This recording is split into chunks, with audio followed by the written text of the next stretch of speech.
शिव के भक्त नागा साधु शिव के अलावा किसी को भी नहीं मानते हैं। त्रिशूल, डमरू, रुद्राक्ष, तलवार, शंख, कुंडल, कमंडल, कड़ा, चिमटा, कमरबंध या कोपिन, चिलम, धुनी के अलावा भभूत आदि इनके प्रमुख श्रृंगार हैं। गुरु की सेवा, आश्रम का कार्य, प्रार्थना, तपस्या और योग क्रियाएं ये इनकी दिनचर्या में शामिल है। नागा साधु सुबह 4 बजे बिस्तर छोड़ने के बाद नित्य क्रिया व स्नान के बाद श्रृंगार पहला काम करते हैं। इसके बाद हवन, ध्यान, ब्रजोली, प्राणायाम, कपाल क्रिया व नौली क्रिया करते हैं। पूरे दिन में एक बार शाम को भोजन करने के बाद ये फिर से बिस्तर पर चले जाते हैं। 7 अखाड़े ही बनाते हैं नागा। संतों के 13 अखाड़ों में 7 सन्यासी अखाड़े ही नागा साधु बनाते हैं। यह है जूना, महानिर्वाण, निरंजनी, अटल, अग्नि, आनंद और आवाहन अखाड़ा। सबसे पहले वेद व्यास ने संगठित रूप से वनवासी सन्यासी परंपरा शुरू की। उनके बाद शुकदेव ने, फिर अनेक ऋषि और संतों ने इस परंपरा को अपने तरीके से नया आकार दिया। बाद में शंकराचार्य ने 4 मठ स्थापित कर 10 नामी संप्रदाय का गठन किया। बाद में अखाड़ों की परंपरा शुरू हुई। पहला अखाड़ा अखंड आवाहन अखाड़ा सन 547 ईसा में बना। माना जाता है कि नागनाथ और नाग परंपरा गुरु दत्तात्रेय की परंपरा की शाखाएं हैं। नवनाथ की परंपरा को सिद्धि की बहुत ही महत्वपूर्ण परंपरा माना जाता है। गुरु मत्स्येंद्रनाथ, गुरु गोरखनाथ, साईनाथ बाबा, गजानन महाराज, कफीननाथ, बाबा रामदेव, तेजासी महाराज, चौरंगीनाथ, गोपीनाथ, चुरकनाथ, भूरथरी, जालंधरी पाव आदि धुमक्कड़ों नाथों में ज्यादा रही।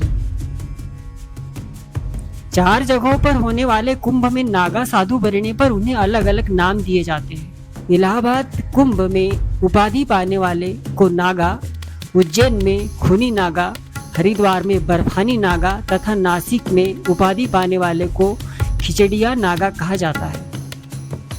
इससे यह पता चल पाता है कि उसे किस कुंभ में नागा बनाया गया था। उनकी वरीयता के आधार पर पद भी दिए जाते हैं। कोतवार, पुजारी, बड़ा कोतवार, भंडारी, कोठारी, बड़ा कोठारी, महंत और सचिव इनके पद होते हैं। सबसे बड़ा और महत्वपूर्ण पद सचिव का होता है। नागा साधु बनने के लिए लग जाते हैं 12 वर्ष। नागपंथ में शामिल होने के लिए जरूरी जानकारी हासिल करने में 6 साल लगते हैं। इस दौरान नए सदस्य एक लंगोट के अलावा कुछ नहीं पहनते। कुंभ मेले में अंतिम प्रण लेने के बाद वे लंगोट भी त्याग देते हैं और जीवन भर यूं ही रहते हैं। नागा साधुओं को सबसे पहले ब्रह्मचारी बनने की शिक्षा दी जाती है। इस परीक्षा को पास करने के बाद महापुरुष दीक्षा होती है। बाद की परीक्षा खुद के यज्ञोपवीत और पिंडदान की होती है, जिसे बिजवान कहा जाता है। अंतिम परीक्षा दिगंबर और श्री दिगंबर की होती है। दिगंबर नागा एक लंगोटी धारण कर सकता है, लेकिन श्री दिगंबर को बिना कपड़े के रहना पड़ता है। श्री दिगंबर नागा की इंद्री तोड़ दी जाती है। नागा साधु अखाड़े के आश्रम और मंदिर में रहते हैं। कुछ तक के लिए हिमालय या ऊंचे पहाड़ों की गुफाओं में जीवन बिताते हैं। अखाड़ों के आदेशानुसार यह पैदल भ्रमण भी करते हैं। इसी दौरान किसी नागा गांव की मेर पर झोपड़ी बनाकर धुनी रमाते हैं। नागा साधु बनने की प्रक्रिया कठिन तथा लंबी होती है। नागा साधुओं के पंथ में शामिल होने की प्रक्रिया में लगभग 6 साल लगते हैं। इस दौरान नए सदस्य एक लंगोट के अलावा कुछ नहीं पहनते। कुंभ मेले में अंतिम प्रण लेने के बाद वे लंगोट भी त्याग देते हैं और जीवन भर यूं ही रहते हैं। यह है नागा साधु की कहानी।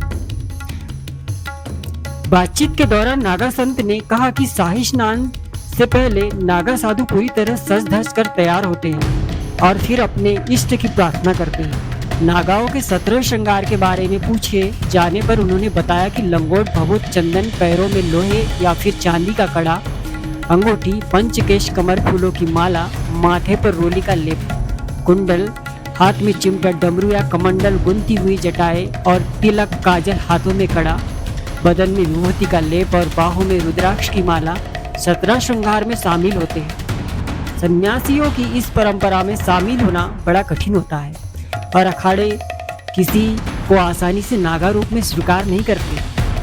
वर्षों बकायदा परीक्षा ली जाती है, जिसमें तप, ब्रह्मचर्य, वैराग्य, ध्यान, संन्यास और धर्म का अनुशासन तथा निष्ठा आदि प्रमुखता से परखे देखे जाते हैं। फिर ये अपनी श्रद्धा, मुंडन और पिंड दान करते हैं तथा गुरु मंत्र लेकर सन्यासी धर्म दीक्षित होते हैं।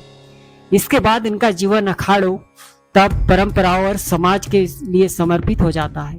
अपना श्राद्ध कर देने का मतलब होता है कि सांसारिक जीवन से पूरी तरह विरक्त हो जाना, इंद्रियों में नियंत्रण करना और हर प्रकार की कामना का अंत कर देना होता है।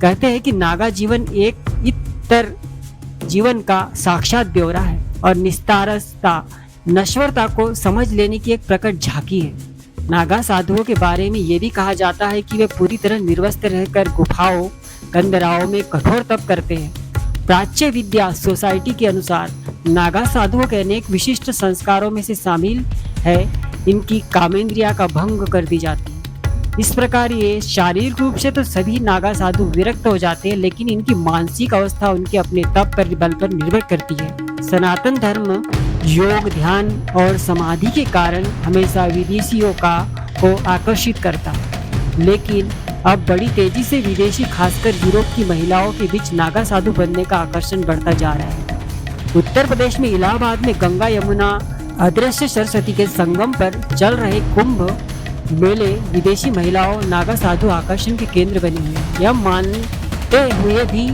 कि नागा बनने की कई कठिन प्रक्रिया और तपस्या से गुजरना होता है, विदेशी महिलाओं ने इसे अपनाया है। आमतौर पर अब तक नेपाल के साधु बनने वाली महिलाओं की नागा बनती थी। इसके कारण यह कि नेपाल में विधवाओं के फिर से विवाह को अच्छा नहीं माना जाता।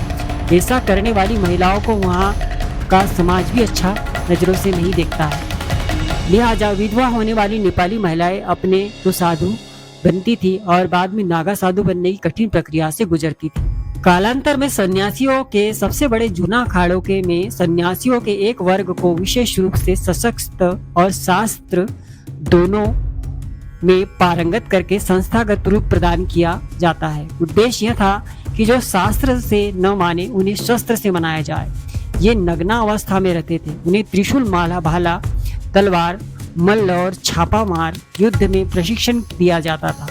इस तरह के भी उल्लेख मिलते हैं कि औरंगजेब के खिलाफ युद्ध में नागा लोगों ने शिवाजी का साथ दिया था। नागा साधु जूना के अखाड़ों के संतों द्वारा तीनों योगी ध्यान योग, क्रिया योग और मंत्र योग का पालन किया जाता है। यही कारण है कि नागा साधु हिमालय में ऊंचे शिखरों पर शून्य से काफी नीचे के तापमान पर भी जीवित रह लेते हैं। इनके जीवन का मूल मंत्र आत्मनियंत्रण, चाहे वो भोजन में हो या फिर विचारों में।